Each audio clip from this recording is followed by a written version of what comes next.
Perhatian, PDKT Online akan dimulai beberapa saat lagi. Mari siapkan hati kita untuk memuji dan menyembah Tuhan.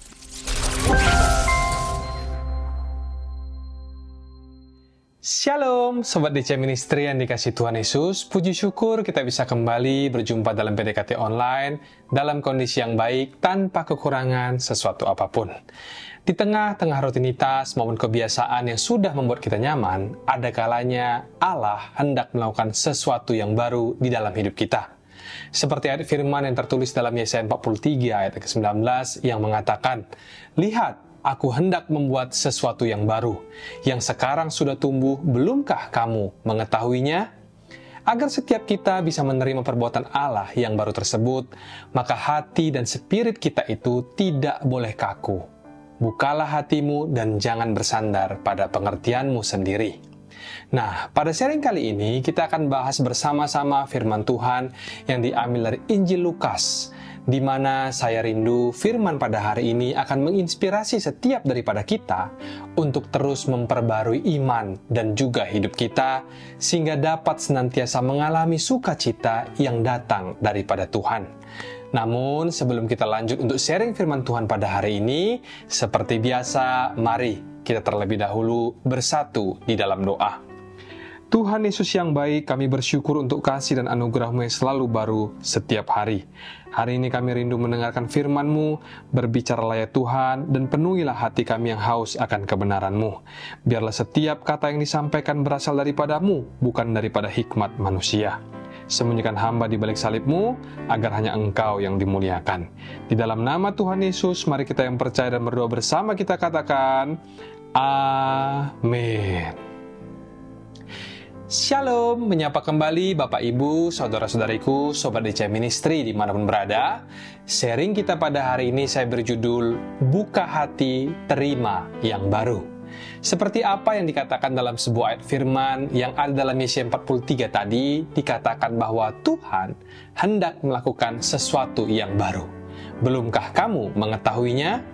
Oleh sebab itu, janganlah kita menjadi penentangnya. Mari langsung kita buka bersama Alkitab kita dari Injil Lukas, pasal yang kelima, ayatnya yang ke-33 sampai 39.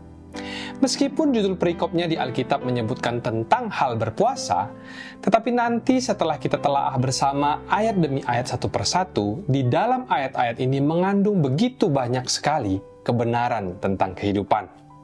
Langsung kita baca di ayat yang ke-33, demikian dikatakan. Orang-orang Farisi itu berkata pula kepada Yesus, murid-murid Yohanes sering berpuasa dan sembahyang. Demikian juga murid-murid orang Farisi. Tetapi murid-muridmu makan dan minum. Nampaknya kedatangan Tuhan Yesus pada waktu itu membuat banyak orang Farisi dan juga para ahli Taurat tidak bisa menerimanya, karena Yesus pada kala itu membawa suatu hawa baru atau atmosfer yang berbeda dengan kebiasaan lama yang selama ini sudah mereka ikuti. Yesus hadir dengan membawa suasana bahagia dan semangat yang juga mengundang sukacita, di mana hal tersebut sangat jelas berbeda dengan cara hidup daripada murid-murid Yohanes dan juga orang-orang Farisi yang cenderung lebih serius. Sehingga membuat mereka merasa kalau kehadiran Yesus pada kala itu seolah mengacaukan tradisi lama yang selama ini sudah mereka kenal dan juga mereka pegang. Padahal Yesus datang membawa perjanjian baru dan anugerah keselamatan yang jauh lebih besar, tetapi mereka belum ready alias belum siap untuk menerima semua itu. Makanya di ayat 33 yang kita baca tadi, mereka pada protes kepada Yesus dan berkata, murid Yohanes sering berpuasa dan sembahyang, demikian juga murid-murid orang Farisi, tetapi murid-muridmu, yaitu murid-murid Yesus maksudnya, mereka makan dan juga minum. Mungkin saja di dalam bayangan sebagian banyak orang, Tuhan Yesus itu selalu harus murung, menangis, ataupun meratap karena yang kita ingat di dalam pikiran kita bahwa Dia adalah anak Allah yang ditempa oleh sengsara. Kita lupa kalau cara Yesus membawa diri dan murid-muridnya kala itu dipenuhi dengan atmosfer keceriaan dan juga harapan yang menunjukkan bahwa iman yang hidup itu tidak selalu identik dengan keseriusan dan juga kesedihan, melainkan juga dengan sukacita dan kasih karunia. Dan orang-orang Farisi serta para ahli Taurat menolak penyegaran ini. Mereka memilih untuk tetap berpegang kepada tradisi dan hukum Taurat yang sudah berabad-abad mereka anut. Mereka memilih untuk mempertahankan pola lama sehingga tidak sanggup untuk melihat sesuatu yang baru dari Tuhan Yesus. Yesus menawarkan iman, mereka memilih trauma. Yesus memberikan mereka kasih karunia, tetapi mereka protes dan berkata, "Apa-apaan itu?" Lalu memilih hukum Taurat. Itu makanya kita nggak heran kalau orang-orang yang sama ini pada akhirnya lebih memilih Barnabas daripada Kristus, karena mereka tidak siap untuk melihat sesuatu yang baru daripada Tuhan. Karena Yesus menawarkan sesuatu yang di luar pikiran mereka, yang lebih besar dari tradisi ataupun kebiasaan mereka selama ini. Dan ketika Yesus ingin melakukan sesuatu yang baru, yaitu berupa keselamatan jiwa, mereka tidak siap untuk keluar dari sistem agamawi. Mereka berkata, "Dari lahir aku sudah begini." Padahal kedatangan Yesus itu kan penggenapan hukum Taurat. Di saat penggenapan itu tiba, malah justru mereka menolaknya mentah-mentah. Hari ini Tuhan ingin mengingatkan setiap kita agar melembutkan tanah hati kita untuk bisa menerima sesuatu yang baru dari Tuhan. Jangan seperti orang-orang Farisi yang hatinya itu kaku dan juga keras. Lalu di ayatnya yang selanjutnya, setelah orang Farisi itu protes, di ayat 34-35 dituliskan, jawab Yesus kepada mereka, "Dapatkah sahabat mempelai laki-laki disuruh berpuasa, sedang mempelai itu bersama mereka? Tetapi akan datang waktunya, apabila mempelai itu diambil dari mereka, pada waktu itulah mereka akan berpuasa." Di dalam kedua ayat ini, Yesus menegaskan bahwa selama ia, sang mempelai itu berada di tengah-tengah para murid, tidaklah tepat jika mereka itu kemudian bersedih maupun berpuasa. Sebab kehadiran Yesus itu hendak membawa sukacita, kebenaran, dan juga kelepasan. Yang kelihatannya, kalau semua hal tersebut masih sangat sulit dipahami oleh orang-orang Farisi pada saat itu. Karena mereka lebih nyaman dengan kebiasaan lama dan tidak siap menerima perubahan yang Yesus bawa. Zaman sekarang, orang Farisi yang dimaksud di dalam perumpamaan Yesus itu adalah orang-orang yang hatinya keras dan tidak suka segala perubahan ataupun hal-hal yang baru. Ikut Tuhan itu berarti kita ikut pribadinya, bukan ikut agamanya. Dan yang namanya pribadi itu senantiasa bergerak, makanya Roh Kudus itu diberikan sebab dia hadir di mana-mana. Nah, orang yang keras hati kerap kali tidak bisa lagi mengalami yang namanya pekerjaan-pekerjaan Tuhan yang berikutnya. Sebab orang yang demikian sudah menjadi mirip seperti istrinya Lot yang menjadi tiang garam. Dia sudah tidak lagi bisa menjadi garam dunia, alias tidak lagi bisa menggarami apa-apa, karena sudah kadung menjadi tiang garam. Sebenarnya orang yang keras hati itu adalah orang yang sombong atau orang yang angkuh. Mungkin dari antara kita pun tanpa disadari juga seringkali begitu. Itulah makanya kita harus selalu datang sama Tuhan setiap hari agar setiap hati kita itu senantiasa dilembutkan. Karena hati manusia itu memang mudah mengkristal. Sebenarnya, nanti yang rugi itu kita sendiri kalau kita terus-menerus mengeraskan hati kita. Kenapa saya berkata demikian? Karena Tuhan itu melihat hati, dan Tuhan bekerja selalu mulai dari hati. Coba kita renungkan lagi, apakah selama ini Anda dan saya termasuk di dalam kategori orang yang keras hatinya? Kalau sebutan ini sepertinya cocok untuk dirimu, maka segeralah bertobat sebelum semuanya terlambat. Lalu kemudian kita baca ayat selanjutnya, di ayat yang 36 dikatakan, ia, yaitu Yesus, mengatakan juga suatu perumpamaan kepada mereka. Tidak seorang pun mengoyakkan secarik kain dari baju yang baru untuk menambalkannya pada baju yang tua. Jika demikian, yang baru itu juga akan koyak, dan pada yang tua itu tidak akan cocok kain penambal yang dikoyakkan dari yang baru itu. Coba kita bayangkan kita punya baju kesayangan yang sudah agak lama, lalu ketika baju itu kita pakai, karena kita kurang hati-hati, lalu kemudian terkena benda tajam, lalu koyak alias robek. Kemudian yang selanjutnya kita lakukan adalah menambalnya dengan kain yang baru. Yang namanya kain yang baru itu suatu saat nanti kan tentu akan menyusut. Dan nantinya jika kain baru itu menyusut, malah justru akan membuat baju kesayangan kita itu rusak lebih parah lagi karena kain lama itu. Nah, maksudnya bagaimana? Di sini Yesus sedang menyoroti masalah kekakuan hati seseorang. Kaku di sini itu bicara tentang orang-orang yang tidak mau mengalah demi kebaikan yang lebih besar. Orang yang begini biasanya kalau mereka sudah punya mau, mereka sudah tidak lagi bisa diajak bicara. Kalau orang itu kaku untuk hal-hal prinsip yang sesuai dengan firman Tuhan, maka hal tersebut tentu dibenarkan. Tetapi ada orang yang bahkan untuk hal sepele dan non-prinsipil, orang itu tidak mau mengalah dan sukanya itu berdebat. Pokoknya semua orang itu salah kecuali dia. Nanti lihat ya, kalau orang itu punya teman atau seolah-olah punya sahabat, suatu saat ketika tidak ada lagi orang yang bisa dia serang, maka sahabatnya pun bakal ikut juga diserangnya juga. Sebab kain baru itu akan mengoyakkan kain lama. Sebab seperti perumpamaan tadi, bahwa kain lama itu tidak lagi bisa turut menyusut. Kalau nanti kain baru menyusut, maka harusnya kan kain lama itu berkembang. Tetapi karena kain lama itu sudah mentok dan tidak lagi bisa mengembang, maka ketika kain baru itu menyusut, maka baju kesayangan itu robeknya akan jadi jauh lebih parah. Seperti hatinya orang kaku yang saya sebutkan tadi. Orang yang kaku seperti ini tidak akan bisa berpartner dengan siapa-siapa. Kalaupun ada yang bisa berpartner dengan dia, paling-paling dia hanya bisa bermitra dengan orang-orang yang cocok dengan dia atau dengan orang-orang yang mau dia jajah. Jadi alangkah baiknya kalau kita itu belajar untuk menjadi orang yang terbuka untuk perubahan, terutama untuk perubahan yang datangnya daripada Kristus. Mari kita belajar untuk mengembang dalam karakter kita. Bukan menjadi orang yang kaku, tetapi menjadi orang yang fleksibel dengan sesamanya.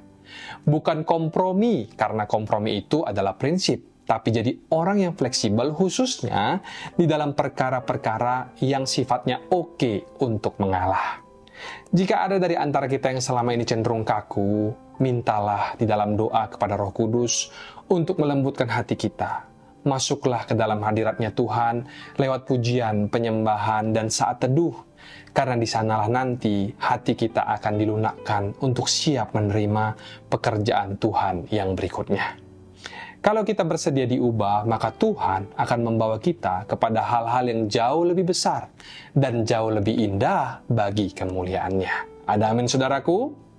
Kalau Anda mau masuk ke dalam pekerjaan Tuhan yang lebih besar, maka mulailah untuk jangan kaku dalam pekerjaan, jangan kaku dalam pelayanan, jangan kaku dalam keluarga, dan jangan kaku di dalam rumah tangga.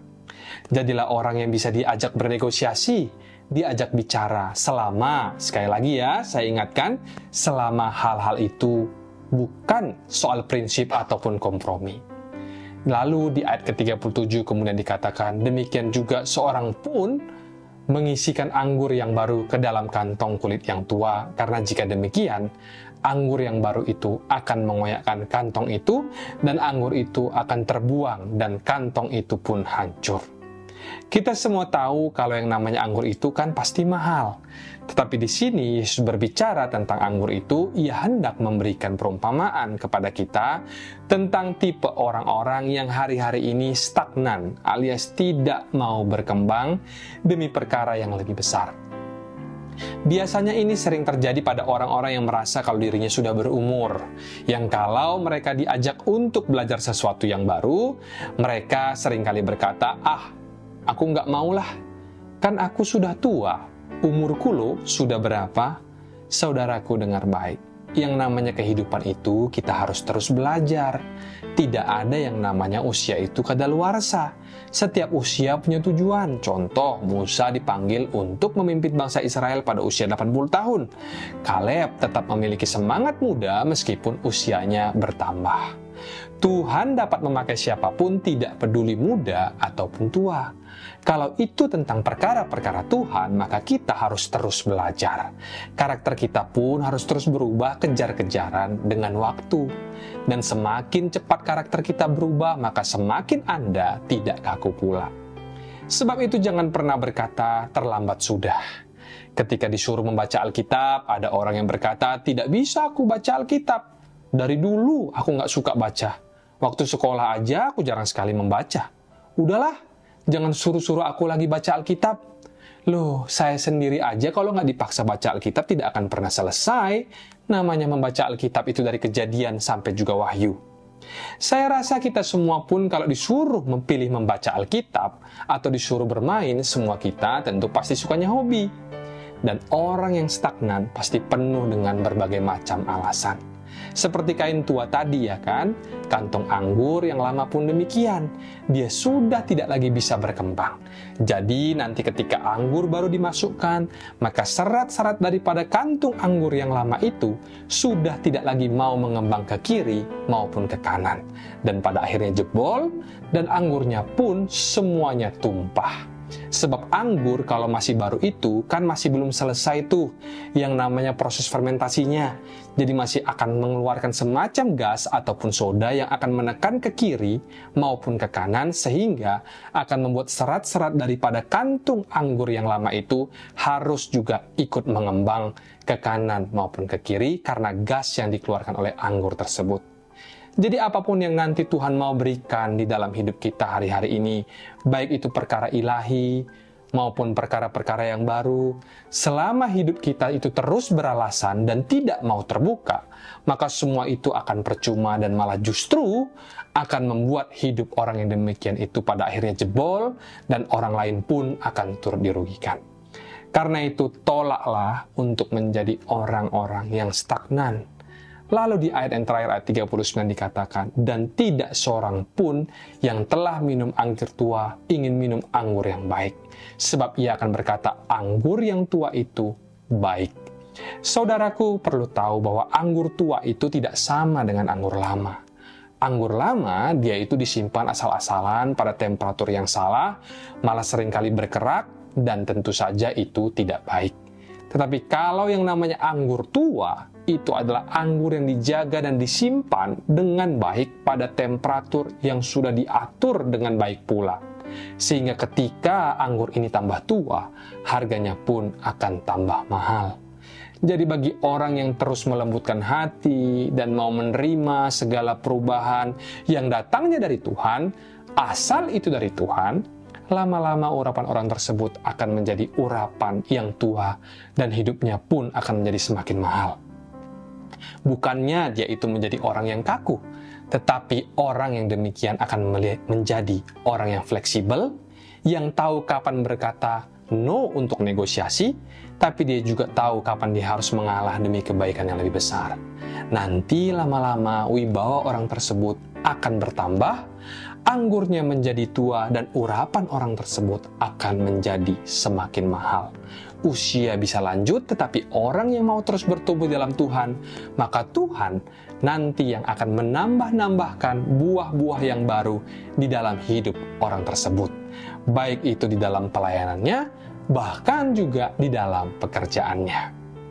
Saya rangkum ada 3 poin yang bisa kita petik dari sharing kita hari ini yang berjudul Buka Hati, Terima yang Baru. Poin yang pertama, pahami waktu dan rencana Allah. Di dalam ayat yang ke-34-35 yang kita baca tadi, Yesus menegaskan bahwa para murid tidak perlu berpuasa selama ia yang adalah sang mempelai itu ada bersama-sama dengan mereka.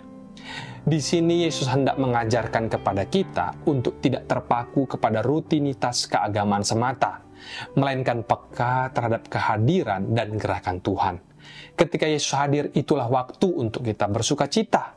Karena kelak akan tiba sebuah masa di mana kita harus menanggung beban, tetapi sukacita yang daripada Tuhan itulah yang menjadi kekuatan kita untuk bisa terus melangkah maju ke depan bersama dengan Tuhan. Lalu poin berikutnya atau poin yang kedua, jadilah fleksibel tapi bukan berkompromi. Perumpamaan Yesus tentang kain baru dan kantong anggur baru menegaskan bahwa pembaruan yang Tuhan bawa tidak dapat ditampung oleh pola pikir dan hati yang kaku. Kita perlu untuk belajar fleksibel di dalam hal-hal yang non-prinsipil, tetapi sambil tetap memegang teguh kebenaran firman. Fleksibel tapi bukan kompromi di sini artinya lentur di dalam metode, namun tetap kukuh pada prinsip. Sehingga kita semua nantinya siap untuk menerima segala hal-hal baru yang Tuhan hendak kerjakan di dalam hidup kita. Lalu poin yang terakhir atau poin yang ketiga, jaga hati dari kekakuan dan juga kesombongan. Kekakuan hati bisa membuat kita itu menolak gerakan Tuhan, seperti istri Lot yang menoleh ke belakang hingga menjadi tiang garam. Hati yang lembut dan mau dapat diajar itu memampukan kita bergerak untuk maju, melihat rencana Tuhan yang lebih besar, serta menjadi rekan-rekan kerja Allah yang efektif.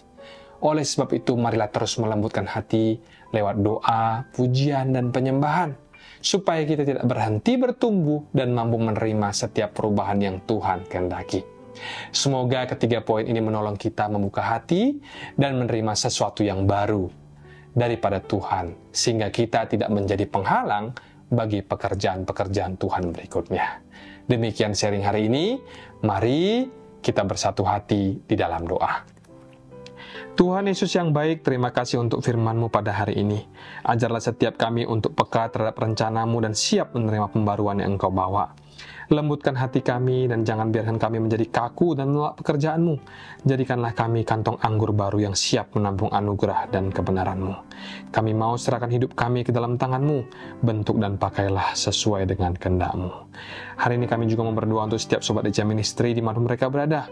Biarlah kasih dan anugerah-Mu terus memulihkan, menguatkan dan memberkati setiap orang-orang yang mengandalkan Engkau. Di dalam nama Tuhan Yesus Kristus, mari kita yang percaya dan berdoa bersama kita katakan, Amin. Mari kita buka hati dan angkat tangan kita untuk menerima berkat daripada Tuhan. Terimalah kiranya berkat dari Allah Bapa, cinta kasih Tuhan Yesus Kristus, penyertaan Allah Roh Kudus akan menyertai hidupmu mulai hari ini bahkan sampai kali yang kedua. Tuhan Yesus datang menjemput kita, namamu tercatat di dalam kitab kehidupan. Dalam nama Tuhan Yesus yang percaya dan berkati, katakan bersama, amin, amin, amin. Tuhan Yesus memberkati, shalom dan sampai jumpa.